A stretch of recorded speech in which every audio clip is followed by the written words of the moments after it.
Un lac envahi par une végétation dense de papyrus et de roseaux. Le constat est sans appel, le 4e lac d'Afrique se dessèche. Avec la décrue progressive mais constante de ces 40 dernières années, de petites îles ont fait surface. Des terres fertiles et des eaux poissonneuses qui attirent chaque année des agriculteurs, des pêcheurs et des éleveurs venus des pays du Sahel où les ressources font cruellement défaut. Tchadiens cohabitent ainsi avec leurs voisins nigérians, camerounais voire même maliens. Mahamat vit à Kinaserom, peuplé de 6000 habitants. Il est invité par son voisin à la prière du soir. Ici, nous vivons en paix avec les autres ethnies. Ce qui peut arriver de bien ou de mal aux uns peut aussi arriver aux autres.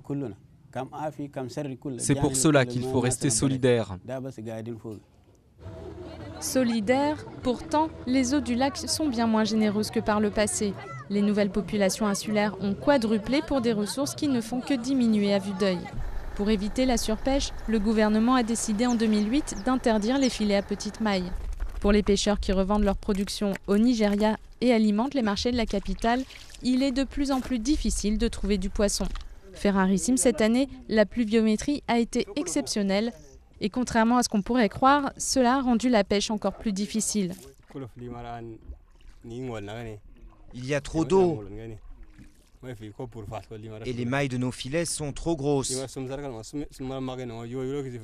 Et quand c'est comme ça n'attrape pas les poissons qui vont plus en profondeur, au milieu des herbes.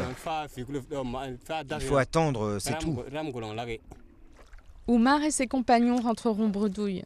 D'autres pêcheurs croisés en chemin ont un filet de meilleure qualité, mais ils n'ont réussi à attraper que quelques poissons.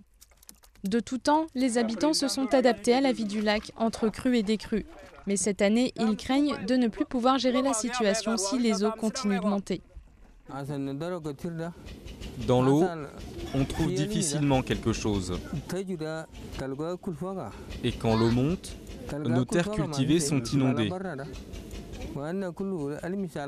Si ça continue comme ça, c'est la fin qui nous guette. Parce qu'on n'a pas eu le temps de préparer d'autres terres. Des digues ont été aménagées ici et là pour protéger les habitations et les cultures des inondations.